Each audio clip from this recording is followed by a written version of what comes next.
Hey, it's John Gafford. If you want to catch up more and see what we're doing, you can always go to thejohngafford.com, where we'll share any links that things we talked about on the show, as well as links to the YouTube where you can watch us live. And if you want to catch up with me on Instagram, you can always follow me at thejohngafford. I'm here.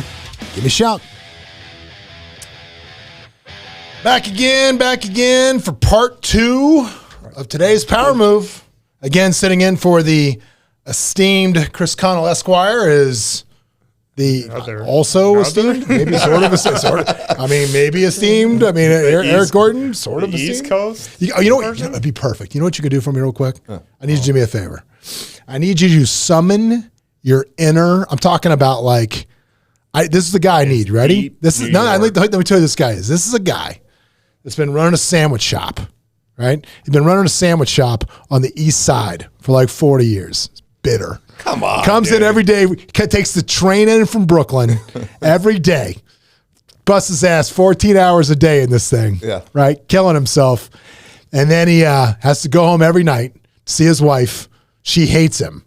Right? Oh, I've heard this story Which before. makes him drink. Yeah, he drinks. I'm not going to get into that. Makes him drink, whatever. But I need that guy. I need that voice. It's heavy no again. And I need you just to lean into that microphone and say, that's a power move, kid. Ready? Do it. Now that's a power move, kid. I think we might have a winner. Yeah. We've been searching for the right sound when somebody says something profound. I think that could be it. I'm going to have to jazz that up a little bit. That's a power move because right now. Do we have rights to use that, Eric? Right now we go with the. Yeah, and it was cool the first 2 times. It was fun the first 2 times. Now that is a power move. That's it. Yeah, I think it was actually better when Connell had it on his phone before we had it on the actual board as we go along. But if you're just joining us back, if you missed part 1 of this, we are talking about if you are new into the real estate business, if you are new in any type of business, how important it is to develop a personal brand, get your name out there, and build a business for yourself. And I'm going to tell you, one of the reasons that I want to have Eric in here, Colt, probably not your best example of this. No, I'm just kidding. But one of the reasons that I wanted to have. Whatever. I'm on Best of Las Vegas. The Amidan you are on Best of Las Vegas. That's true. Baby. Not even. You're fucking over 40. Yeah, he is. The hairline says 50, but the body says 38. He thought it was best 40 under 40, 40 It's like ounce. that episode of Entourage where they were going to put Art Gold on the best 40. Yeah. He was 46. Don't tell anybody. But Gorton, man, you have done such an exceptional job of branding yourself within these select neighborhoods in town. There's a neighborhood here called the Fountains in Las Vegas. How many homes in the Fountains? 198. 198 homes in this guard-gated neighborhood. It's beautiful. I love the neighborhood because it's one of the few places in town where you're driving through there and you're like, I feel like I'm not in Las Vegas. Henderson, 198 homes. Well, for people that don't live here, I guess I always kind of round up. I round up to Las Vegas when I'm talking. It's what I do. All the same. But Henderson, so 197 homes in that neighborhood. 198. How many of them have you sold? I've successfully sold 126 of them, and I currently have 4 in escrow. Of this one neighborhood.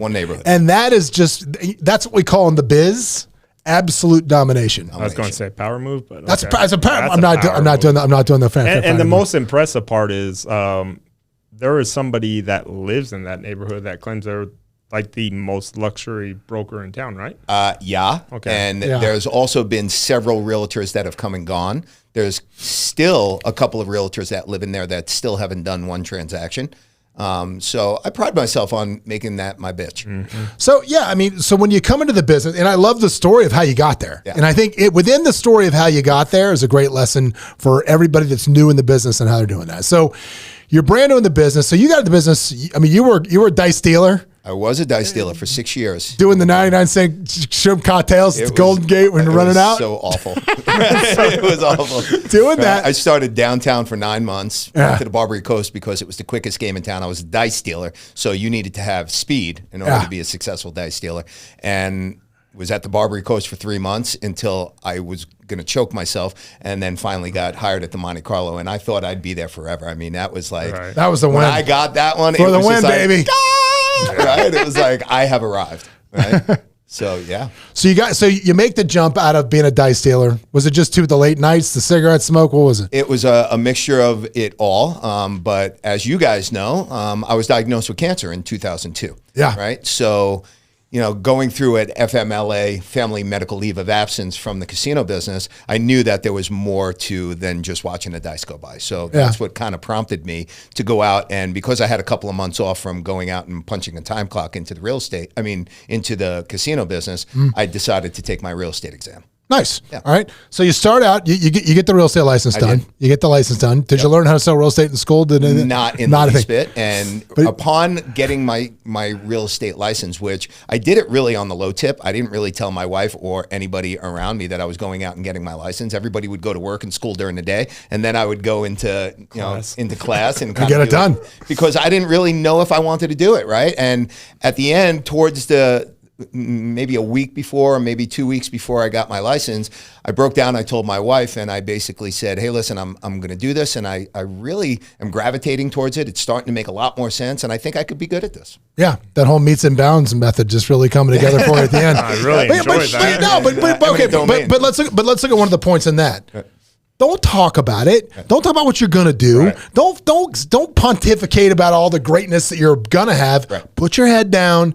Keep it to yourself. That's what I did. Get it done, and then when you have some success, then you can close. Because quickly, prior to doing it this final time, or the last time that I successfully got my real estate license, about 4 years before, I thought I was going to get a real estate license before that, and I went and literally 2 weeks into the class, I was just like, "This is not for me," and I bailed out. Right? It was always something that weighed heavy on my head. What was the difference maker between the first time and the second time? I got to tell you the truth. It was the people that were teaching me. I was taught by an older woman with a very raspy, spunky voice. Like the Simpsons chick. Yeah, it was just like... Was it Marge Simpson's sisters? A lot of the demographic of people that were successfully teach you how to sell real estate. Older women that were, kind of blue hairs. And, I kind of like put myself in that position where I was like, this isn't the industry for me. Right. I'm still young and feeling vibrant, and I didn't think that was going to be the calling for me. Nice. All right. So you get the license. You get it done with Shelly. Yep. She approves it. Shelly being the wife, the bird. The bird. The wife of Eric. Yep. Shelly. You get the stamp of approval from her. I did. And now you're ready to take over the world, but you got no money, you got no budget, you got no clients, and no experience. Nothing. What do you do? So I had a very good friend that had a wife that was doing real estate back then. And she was trying to recruit me into coming into work for Century 21, which we all know that was... Brown jacket, baby. Exactly. Well, the brown jacket, but 50-50 split, franchise fees, everything that they basically broke down to me was all the money I was going to pay them and what I wasn't going to make at the end of a successful real estate transaction myself. Yeah, you start with a check that's this big, and then when you're done, it's a little bit. Exactly. So upon going through that, I had a cousin that was actually doing real estate, and he was working with a company called Merit Realty, which I'm sure you guys remember, right? Mm-hmm. Merit was a younger company. It was a boutique type environment of just young hustlers, man. I mean, you walked into Merit Realty, it was like that scene out of Boiler Room. Yeah. Exactly, where it was just, right? Just everybody on the phones, making 300 phone calls a day, and it wasn't uncommon to basically pick up the phone, talk to somebody, you're in your car, and you're writing a contract that afternoon, right? So it was really, really exciting. As we refer to those times here in Vegas, that's called the boom, is what we refer to that back to affectionately as the boom time. And most people think that what we're going through right now is the same as what we were going through. No way, not even close. Not even remotely close. And in addition to that, right now you're dealing with about 20,000 licensed agents. Back in the day, there was about 6,000. Yeah. Right. So the competition was way less. Right? Yep. It was a free for all. So here you go. How do you get these neighborhoods? What do you start doing? Well, it was, for the first year and a half that I was in real estate, I was on a 50-50 split. I basically went into it and I aligned myself with, a couple of mentors in the Merit Realty sphere that basically taught me everything that I needed to know about real estate sales. Now, I was always told that as a young guy that I had the knack for sales. I never really saw it because it was never really my focus, but I had a good line, right? I had a good way of promoting myself and whatever I was trying to get past and make you fall in love with. I had a good... Well, real quick. I mean, I think for those of you at home, or if you're listening to this in your car, wherever you are, and you're wondering, would I be good at sales? Yeah. I think the easy litmus test for that is, how are you with people? Yep.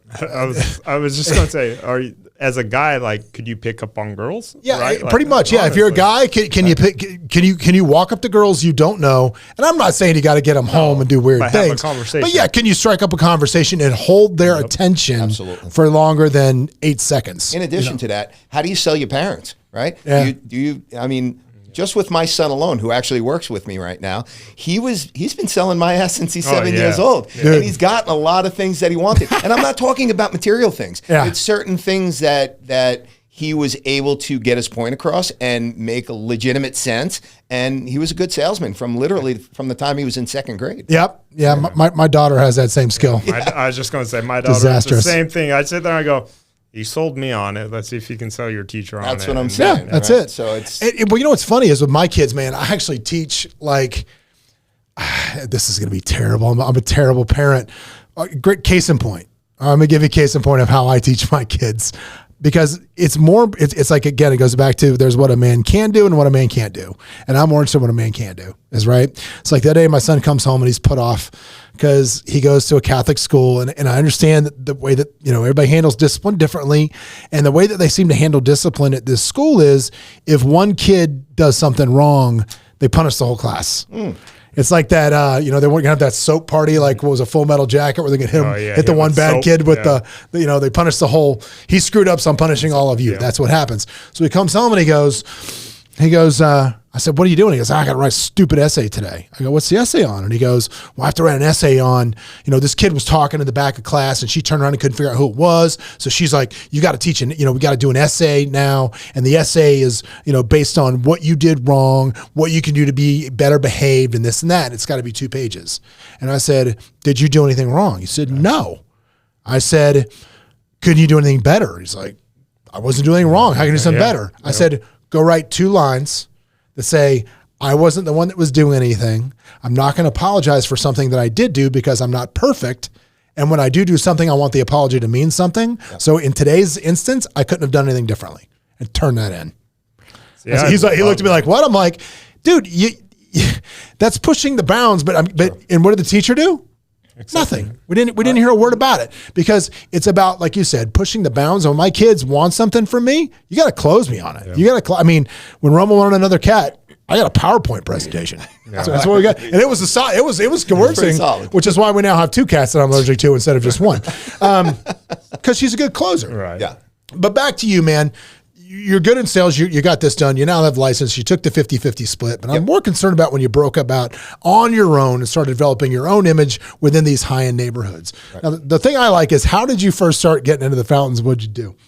So there's a couple of different things that I did. But I think the statute of limitations is up on the mailbox thing. You can tell. Still, it is fine. So initially, I started making friends with the guards that were at the gate. Right. I always knew that, every night I passed by the gates of the fountains in particular. And that was my baby right up front, right? That was the one I started with. I've since broken into, the other neighborhoods that are in the Green Valley area closest to our office. And, I deal with real estate in a lot of different, or in a lot of other different neighborhoods. But the fountains was my baby right up front. So I started making friends with this one particular guard who worked the swing shift, right? So I would stop every single night and I would bring him a cup of McDonald's coffee every single night. Right? Winter, spring, summer, fall, he got a cup of coffee, right? So we just started, and I never asked him to let me into the gate. I just stopped. Hey, what are you doing? I really love this neighborhood. I'm in real estate. If you ever know anybody that's looking for a house, give him my card. He never did, but he just accepted the coffee at that point. Yeah. Right? Thanks for the coffee. Thanks for the coffee. But see, here's the thing though.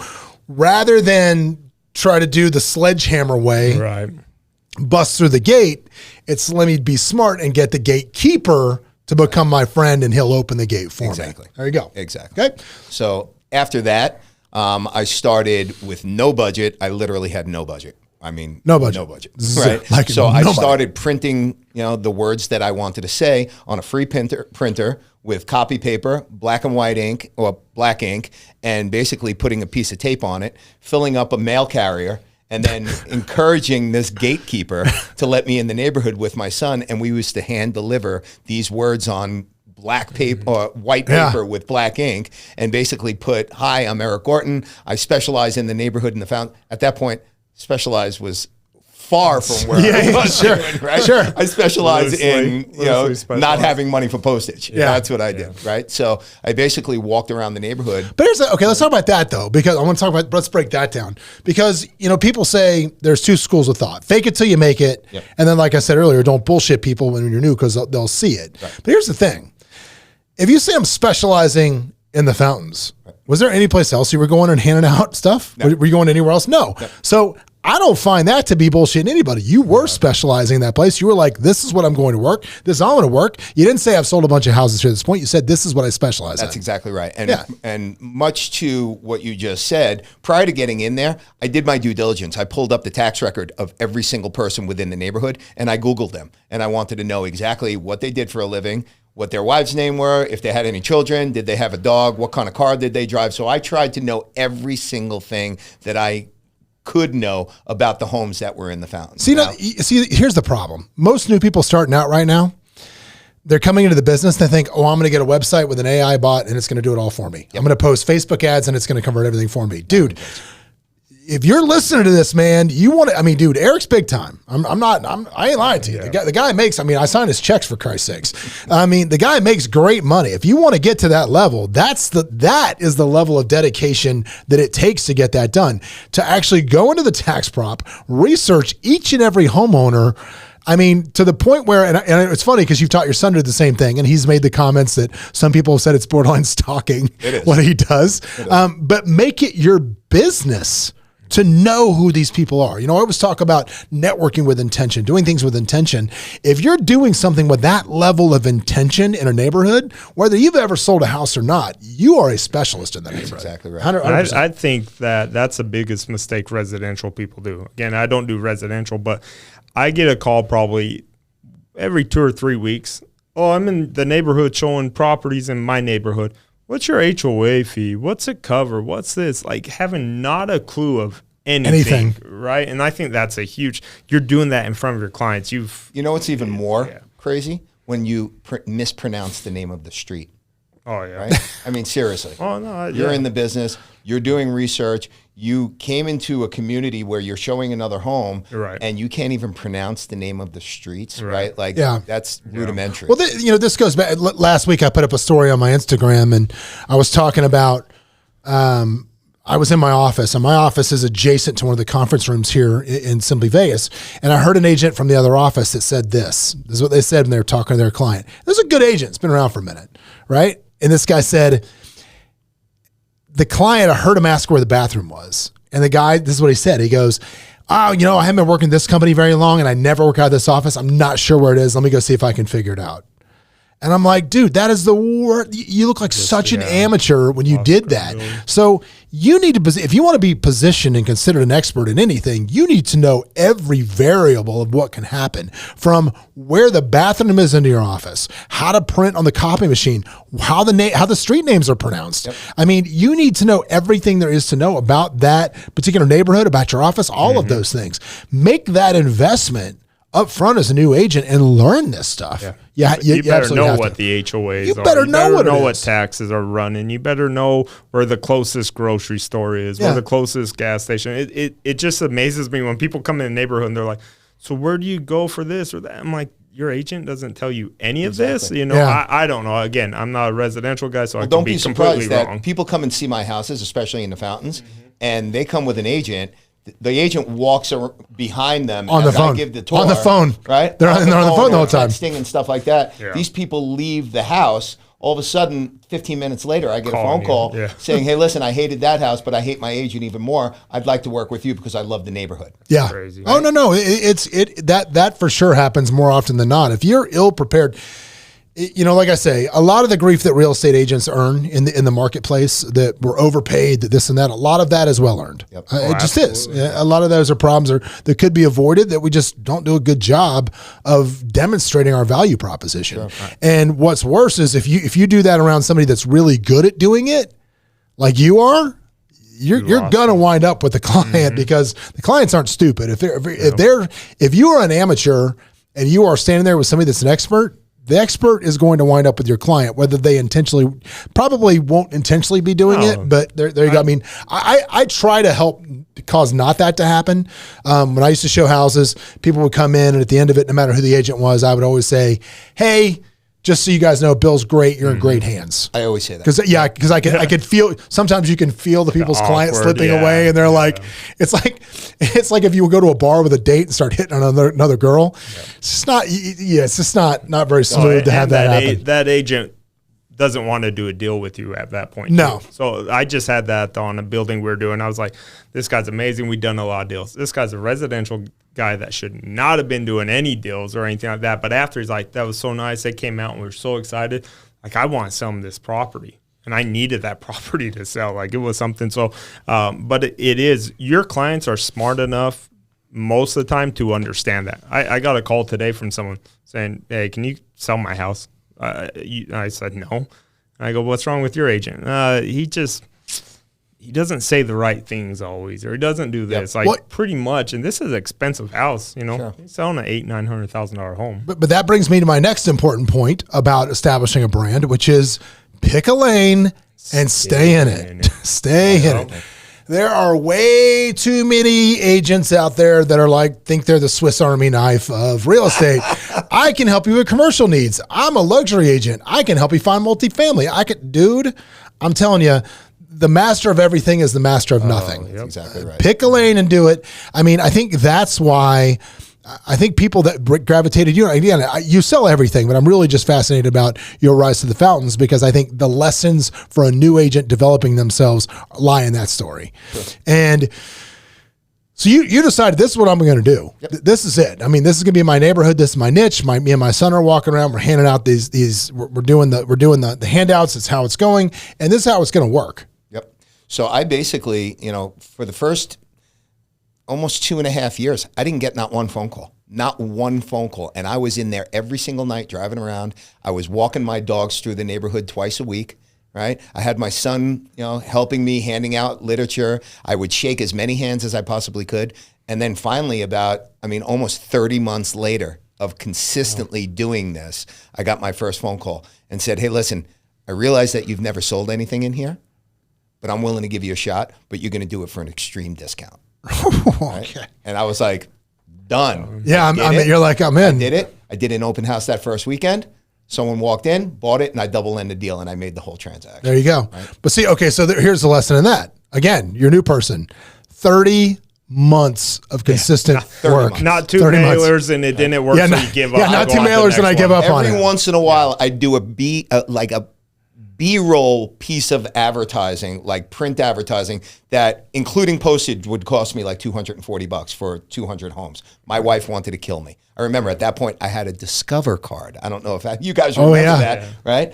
I would put it on my Discover card and try to hide the bill. And I remember one time I had a $300 charge on my Discover card, and my wife flipped out on me because, quite honestly, we had no money at that point. Yeah. We had no money. At the end of the month, we were lucky to have an extra $400 or $500 after the cars were filled. We had milk, we had diapers, we had 2 small children at that point. My son was 7, my daughter was 3, right? Or 4, right? So we had literally no money to do anything. So for me to take a chance and do a piece of print advertising, it most of the time it didn't even work.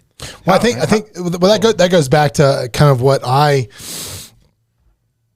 talk about, persistence and things. I think this is another reason why. So yes, you want to build a niche in a neighborhood, but this again is why it's important to get on with a team that has a good lead source. Sure. I tell all new agents that come to work for us, this is going to be like riding a 10-speed. Yep. I've had agents come on my team and sell a $1.8 million deal in the first week. I've had that happen.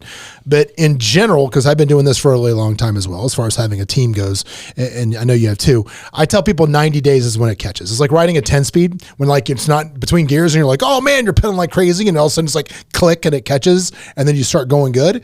If you just consistently work it for 90 days, at that point, if you continue the consistency, you will always be busy for the rest of your career.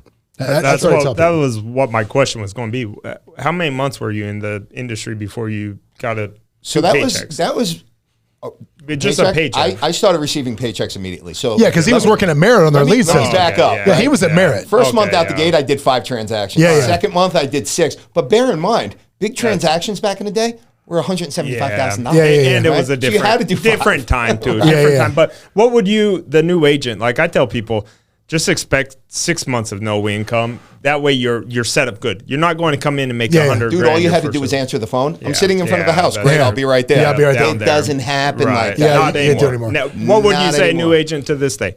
If they were, say, on not even a team. I would say at least 60 to 90 days, you got to stay consistent and be ready to work every day, all day. Yep. Shake as many hands as you can. Hand out as many business cards as you can. Don't go after the people that you know immediately. They're going to gravitate towards you, but put reliance in the people that you've put your faith in, because to have a team member, and don't rely on just because they have internet leads that's going to be the end all be all. It's not. You have to align someone that has a good relationship with, a good track record of going out and getting listings, a good, sphere of influence of people that are going to come to them, and maybe they're too busy, so they pass it off to you, and that would be able to be a good lead. You know what else I think is super important to align yourself with is whatever team you got to work for, they better have amazing swag. I mean, the presentation materials, when you go to the listing presentations, better be of an amazing quality. Sure. The buyer books better be of amazing quality. The business cards better be of amazing quality.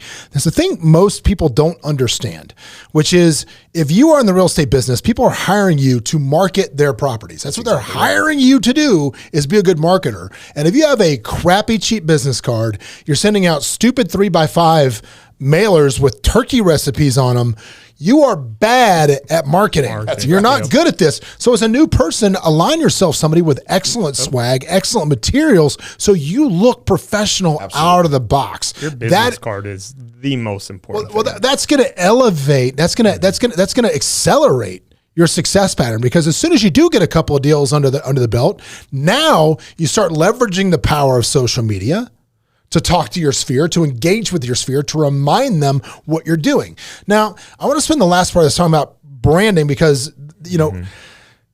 20 years ago, quite frankly, you didn't have enough money to build a brand. That's right. Coke was a brand, Pepsi was a brand. You just did not have enough money to spend the amount of money you would need through corporate advertising to get people to understand you as a brand. Yep. You just didn't have enough money. Now, with social media, it's easy to do. There's easier. The easier is 100% right. There's right ways to do it, and there's wrong ways to do it. So I'm going to give you the wrong ways to do it really quick, the things that drive me nuts. First of all is going to be this. Number one, don't do the stupid canned social media. Don't hire a canned service to post your real estate social media when they show some picture of a bathroom from Thailand when you live in the desert that says, "Would you love to live in this bathroom?" Yep. I loathe that type of social media. It doesn't do anything. If you want to remind people what you do, and I'm going to talk right on the camera this if you're new, whatever you do, take your phone with you when you're looking at property, don't neglect your clients. Don't do that. But if you see something interesting, take your phone out real quick. I'm just going to take a real quick picture of this. If you see something funny or interesting or strange or cool or beautiful at a showing that you're actually out, take a photo. Don't take a photo, take a video real quick. Exactly. And just say, hey, look, I'm out showing property. Look how cool this is. Or look how crazy this is, or whatever. It's interesting because remember, why do people go on social media? They don't go on social media to be necessarily, they don't want a commercial. They want to be entertained. So you can educate through it by entertaining, but you've got to entertain first. So cool, interesting, fun stuff that gets there. This is my second pet peeve, and I'm going to turn over before they should do, the humble brag bitch. I loathe the humble brag bitch. It's a realtor special. It's something that only our industry does, and I don't know why they do it, which is this, when people write stuff like, oh my God, this freaking title company. Yeah. They have screwed this up so bad. None of my other 5 escrows, there's the brag. And the bitch is up front, and then you can humble brag that. Don't do that, guys. Don't complain about your clients. Don't complain about your job. Don't complain about what you do. Think about it. If you had to have open heart surgery, and you went online to check on this guy that was going to do open heart surgery, and he was like, man, had to look at another stupid heart today. Yeah. Another lame day in Hartville today. Oh, this sucks. I can't believe I got to work on Saturday. I'd be like, no, dude, I don't want you talking to me. Yep. So be positive to what you're posting on social media. So Eric, what are your best tips for social media? Social media, absolutely, video makes a difference. When people are just propagating and putting it out there as if they're just putting photos because they've taken 16 photos and they pick the best one and they put the best of life out there and they put some witty term underneath it. It just doesn't work. People want to see the real you. They want to know what you're going through on a daily basis, whether it's good, bad, or indifferent. And when I say bad, if you're having a shitty day and you have something to put out there, just put it out there. But don't humble brag bitch. Don't humble brag bitch. You definitely don't want to throw anybody under the bus. But if you're having a day from hell, well, maybe just promote it a little bit, but say tomorrow will be better, right? But people want to know what you're going through, and they want to know that you're a real person. They don't want to see the fake lifestyle on real estate. Yep. Colt, what say you, sir?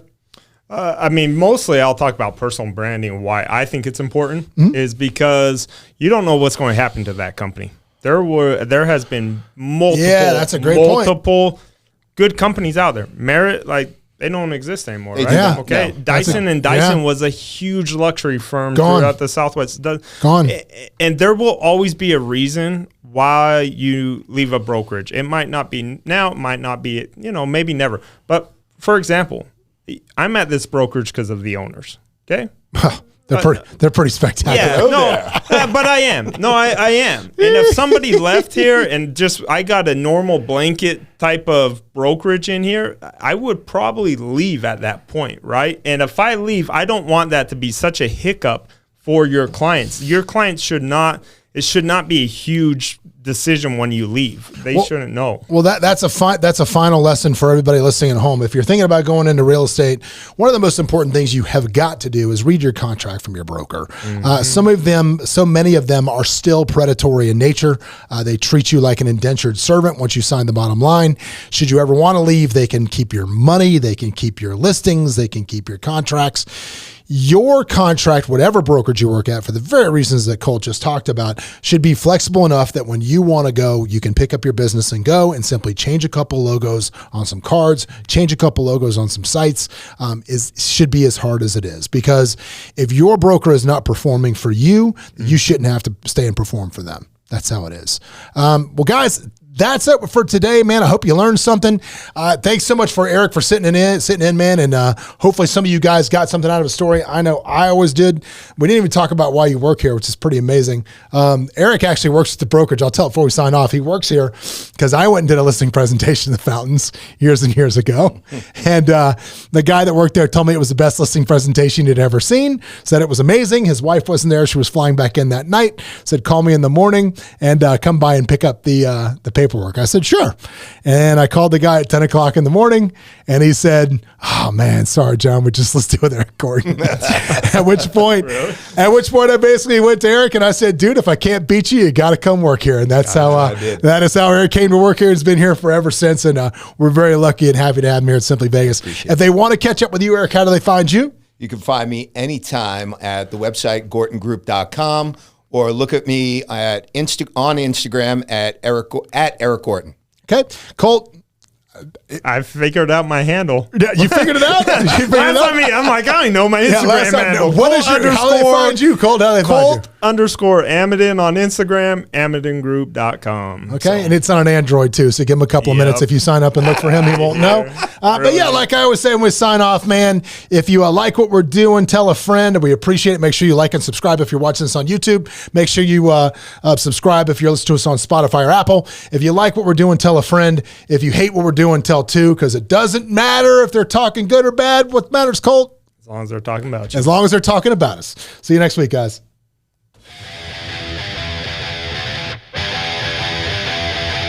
Hey, it's John Gafford. If you want to catch up more and see what we're doing, you can always go to thejohngafford.com, where we'll share any links things we talked about on the show, as well as links to the YouTube where you can watch us live.